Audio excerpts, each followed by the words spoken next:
എല്ലാവർക്കും നമസ്കാരം. കേരള ടേസ്റ്റി ഫുഡിലേക്ക് സ്വാഗതം. ഇത് തെരളി ഉണ്ടാക്കുന്നത് എങ്ങനെയാണെന്ന് നോക്കാം. ഇത് ഞങ്ങൾ തെരളി എന്നാണ് പറയുന്നത്. ഓരോ നാട്ടിലും ഓരോ പേരാണ് ഇതിന്.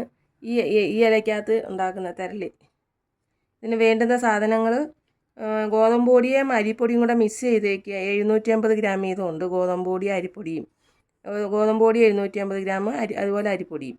അതിൻ്റെ കൂടെ ഒരു 8 പാളയംതോടം പഴം ചേർക്കുന്നു. ഒരു വലിയ തേങ്ങ തിരുമിയതും, പിന്നെ കുറച്ച് ഏലക്ക പൊടിച്ചത്, നെയ്യ്, പിന്നെ ശർക്കര ഉരുക്കിയത്.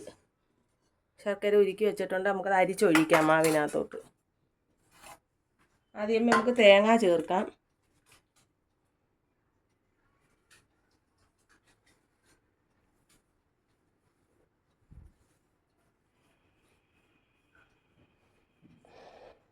ഇനി ഒന്ന് നല്ലതുപോലെ ഒന്ന് ഇളക്കാം.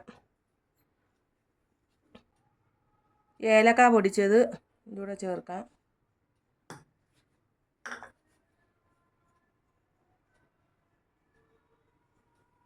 നമുക്ക് പഴം ഓരോന്ന് ഇരിഞ്ഞിൻ്റെ കൂടെ ഞെവിടി ചേർക്കാം. ഞാനൊരു 8 നല്ലോണം പഴുത്ത 8 പാളയംതോടം പഴം ചേർക്കുന്നുണ്ട്.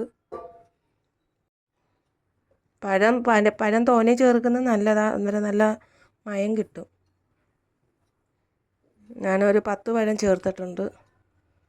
നല്ലോണം പഴമെല്ലാം ഇട്ട് നല്ലോണം ഒന്ന് മിക്സ് ചെയ്തിട്ട് ഇനി നമ്മൾ ശർക്കര ഉരുക്കി വെച്ചേക്കുന്നത് ഇതിൻ്റെ കൂടെ അരിച്ചൊഴിക്കാം.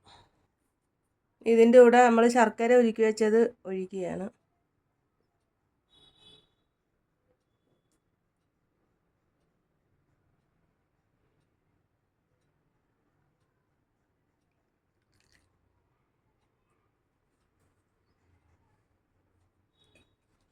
ഇത് നല്ലോണം ഒന്ന് കുഴച്ചെടുക്കാം.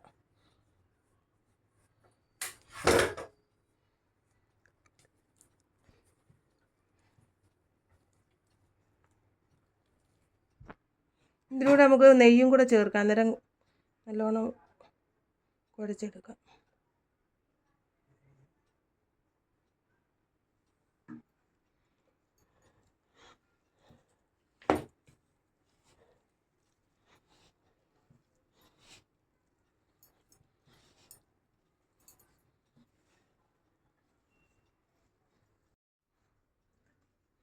ഇതുപോലെ നല്ല ചപ്പാത്തി പരുവത്തിന് കുഴച്ചെടുക്കണം. ഇനി നമുക്കിത് ഈ ഇലയ്ക്കകത്ത് വെച്ച് ഇഡലി പാത്രത്തിൻ്റെ തട്ട് വെച്ചിട്ട് അതിനകത്ത് നമുക്ക് ആവി കയറ്റി വേവിച്ചെടുക്കാം. കുറേശ്ശെ മാവ് ഞാൻ എടുത്തിട്ട്, ഇതിപ്പോൾ വലിയ ഇലയാണ്, അതുകൊണ്ട് 3 ലെയറായിട്ട് വയ്ക്കാം.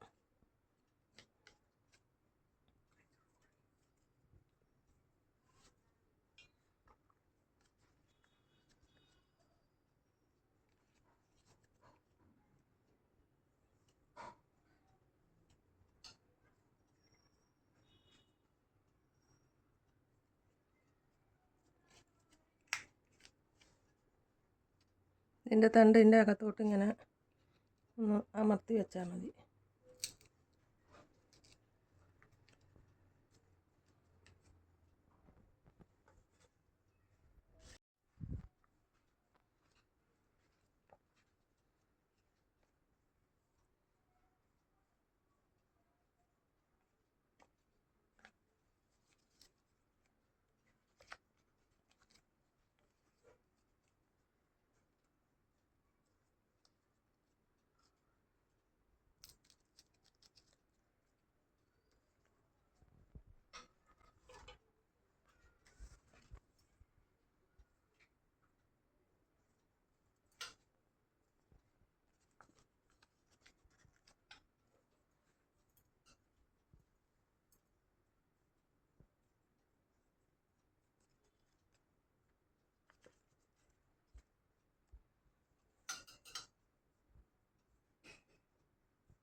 സൈഡും ഒക്കെ ഒന്ന് നല്ല ഇതാക്കി ഷേപ്പ് വെച്ചിട്ട് ഇങ്ങനെ വയ്ക്കാം.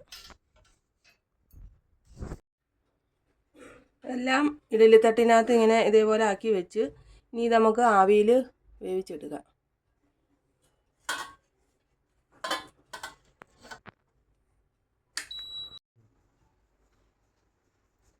തെരളി റെഡിയായി. നമുക്ക് അടപ്പം തുറന്ന് നോക്കാം.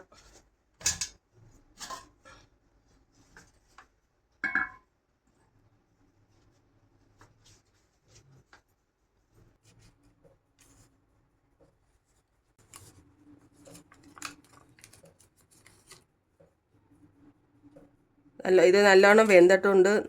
എല്ലാവരും ഇതുപോലെ ഒന്ന് ചെയ്ത് നോക്കണം. ഇത് 3 ലെയർ വെച്ച് ഉണ്ടാക്കിയതാണ്. എല്ലാവരും ഇതുപോലെ ഒന്ന് ചെയ്ത് നോക്കണം. നല്ല ടേസ്റ്റാണ്, നല്ല മണവും ഉണ്ട്. ഇതിൻ്റെ ഈ ഇലയുടെ നല്ല മണവുമാണ്. ഈ വീഡിയോ കണ്ട് ഇഷ്ടപ്പെടുന്നവർ ഷെയറും ലൈക്കും സബ്സ്ക്രൈബും ചെയ്യാൻ മറക്കരുത്.